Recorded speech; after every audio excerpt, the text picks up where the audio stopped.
একজন ইমানদার লোক মৃত্যুবরণ করে। একজন ইমানদার যখন মারা যাবে, সে যখন কবরের মধ্যে থাকবে, সে যখন কবরের 3টি প্রশ্নের উত্তর দিতে পারবে, তখন তিনি 10টি নেয়ামত ভোগ করবেন। সুবহানাল্লাহ। অর্থাৎ ইমানদার বান্দাদেরকে যখন কবরে রাখা হবে, কবরে রাখার পর যখন ওই ব্যক্তি কবরের 3টি প্রশ্নের উত্তর দিতে পারবে, তখন তার কবরের মধ্যে মোট 10টি নেয়ামত ভোগ করবে। 1 নাম্বার, কবরের মধ্যে যখন প্রশ্ন করা হবে, মার রব্বুকা, তোমার রবকে, ইমানদার ব্যক্তি তখন বলবে, আমার রবকে কেন আমি চিনব না? প্রত্যেক দিন তো আমি আমার রবের ইবাদত করি, আমার রব হচ্ছেন আল্লাহ। সুবহানাল্লাহ। 1 নাম্বার যখন প্রশ্নের উত্তর দিতে পারবে, 2 নাম্বার প্রশ্ন করা হবে, ওমা দিনুকা, তোমার দিন কি?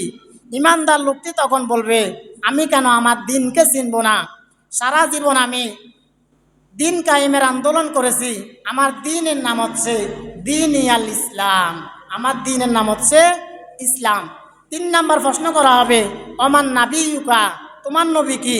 ইমানদার লোকটি তখন বলবেন, আমি কেন আমার নবীকে চিনব না? আমার নবীর নাম হচ্ছে মুহাম্মাদুর রাসূলুল্লাহ সাল্লাল্লাহু আলাইহি ওয়াসাল্লাম। তাহলে নেককার লোকেরা যখন কবরে প্রবেশ করবে, নেককার লোকেরা যখন কবরে ঢুকবে, যখন তারা কবরের প্রশ্নের উত্তর দিতে পারবে, তখন তাদের কবরের মধ্যে মোট 10টি নেয়ামত ভোগ করবে। 2 নাম্বার, ইমানদার বান্দারা যখন কবরের ভিতরে 3টি প্রশ্নের উত্তর দিতে পারবে, আল্লাহ তাআলা বলবেন, কদ সাদ্দাকাতা আবদি, আমার বান্দা সত্য কথা বলেছে।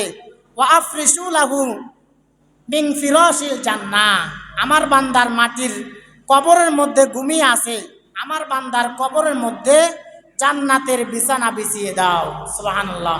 অর্থাৎ ইমানদার বান্দা যখন কবরের প্রশ্নের উত্তর দিতে পারবে, আল্লাহ তাআলা বলবেন, ওয়া আফরিশু লাহু মিন ফিরাশিল জান্নাহ, আমার বান্দার মাটির কবরের মধ্যে ঘুমিয়ে আছে, আমার বান্দা মাটির কবরের মধ্যে ঘুমিয়ে আছে, আমার বান্দার কবরের মধ্যে জান্নাতের বিছানা বিছিয়ে দাও। সুবহানাল্লাহ।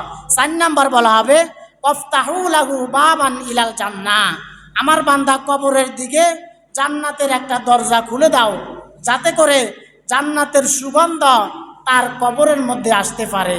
সুবহানাল্লাহ। এরপর 5 নাম্বার বলা হবে, ওয়াল বিসুহু মিনাল জান্নাহ, আমার বান্দার শরীরে জান্নাতের পোশাক পরিধান করিয়ে দাও। 6 নাম্বার বলা হবে, ক্বালা ওয়ায়ুতাহু লাহু ফিহা মাদ্দা বাসরিহি, আমার এই বান্দার চোখের দৃষ্টি যতদূর পর্যন্ত যায়, তার কবরটাকে ততদূর পর্যন্ত প্রশস্ত করে দাও। সুবহানাল্লাহ। অর্থাৎ আপনি যখন কবরের 3টি প্রশ্নের উত্তর দিতে পারবেন, মার রব্বুকা, ওমা দিনুকা, ওমান নাবিয়ুকা, যখন এই 3টি প্রশ্ন করবে, যখন বলা হবে মার রব্বুকা, তোমার রব কি? আপনি যখন বলবেন আমার রব হচ্ছেন আল্লাহ। যখন বলা হবে ওমা দিনুকা, তোমার দিন কি? আপনি বলবেন আমার দিন হচ্ছে দিন-ই-আল ইসলাম, আমার দিন হচ্ছে ইসলাম। 3 নাম্বার যখন বলা হবে ওমান নাবিয়ুকা বা ওমান হাযার রাজুল আল্লাযী বুইসা ফীকুম, এই লোকটাকে চিনো কিনা? তখন আপনি যখন বলবেন এই লোকটি হচ্ছে মুহাম্মাদুর রাসূলুল্লাহ সাল্লাল্লাহু আলাইহি ওয়াসাল্লাম, এই 3টি প্রশ্নের উত্তর দেওয়ার পর আপনার কবরে শান্তি শুরু হয়ে যাবে। আপনাকে বিভিন্নভাবে আপনার শরীরে জান্নাতের পোশাক পরিধান করা হবে, আপনার কবরের মধ্যে জান্নাতের বিছানা বিছিয়ে দেওয়া হবে। ওয়াল বিসুহু মিনাল জান্নাহ, আমার বান্দার শরীরে জান্নাতের পোশাক পরিধান করিয়ে দাও। এরপর আল্লাহ তাআলা বলবেন, আমার বান্দার কবরটাকে 3.5 হাত রেখো না, আমার বান্দার চোখের দৃষ্টি যত দূর পর্যন্ত যায়, আমার বান্দার কবরটাকে তত দূর পর্যন্ত প্রশস্ত করে দাও। সুবহানাল্লাহ। এরপর 7 নাম্বার বলা হবে, ইমানদার লোকেরা কবরে, ইমানদার লোকদের কবরে একজন সুন্দর চেহারার লোক আসবে। ওই সুন্দর চেহারার লোক এসে বলবে, হে আল্লাহর বান্দা, তোমার জন্য সুসংবাদ রয়েছে। ইমানদার লোকটি তখন বলবে, আমি তো তোমাকে চিনলাম না, তুমি কে? মান আংতা, তুমি কে? ইমানদার লোকটি তখন বলবে, ওই সুন্দর লোকটি তখন বলবে, তুমি আমাকে চিনো না, আনা আমালুকা সলিহ, আমি হচ্ছি তোমার নেক আমল, তুমি দুনিয়াতে যে নেক আমল করেছ, আমি হচ্ছি তোমার সেই নেক আমল, আমি হচ্ছে তোমার 5 ওয়াক্ত নামাজ, আমি হচ্ছে তোমার তাহাজ্জুদের নামাজ, আমি হচ্ছি তোমার দান সদকা।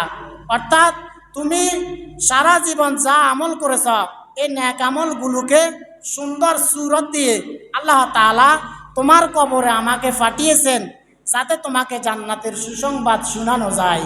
সুবহানাল্লাহ। এরপর 8 নম্বর আল্লাহ তাআলা বলবেন তার কবরটাকে আর অন্ধকার রাখিও না, তার কবরটাকে জান্নাতের নূর দিয়ে আলোকিত করে দাও।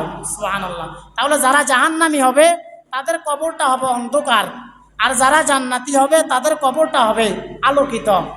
9 নাম্বার, ফেরেশতারা বলবে হে আল্লাহর বান্দা তুমি টেনশন করিও না, নাম কানাও মাতিল উরুস, নতুন জামাই যেরকম বউ নিয়ে আনন্দের সহিত আনন্দের সাথে বাসর ঘরে ঘুমিয়ে যায়, তুমিও ঠিক তেমনিভাবে কিয়ামত পর্যন্ত টেনশন ছাড়া কবরে ঘুমিয়ে যাও। সুবহানাল্লাহ।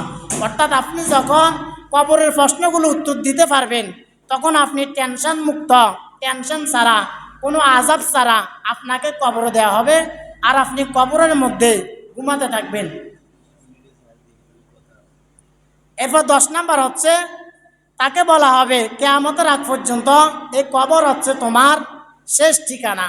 তাহলে একজন ইমানদার বান্দা যখন মারা যাবে, মারা যাওয়ার পর তাকে কবরের মধ্যে মোট সেই ব্যক্তি 10টি নিয়ামত ভোগ করবে।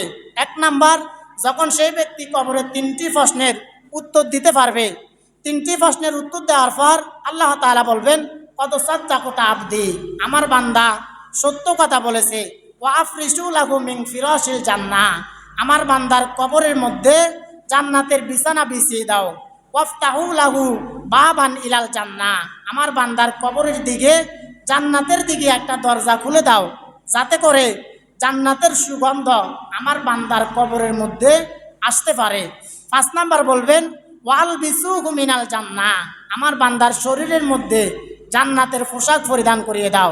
6 নাম্বার বলবেন ক্বালা ওয়া ইউতাহু লাহু ফিহা মাত্তা বাসরিহি, আমার এই বান্দার চোখের দৃষ্টি যতদূর পর্যন্ত যায় তার কবরটাকে ততদূর পর্যন্ত প্রশস্ত করে দাও।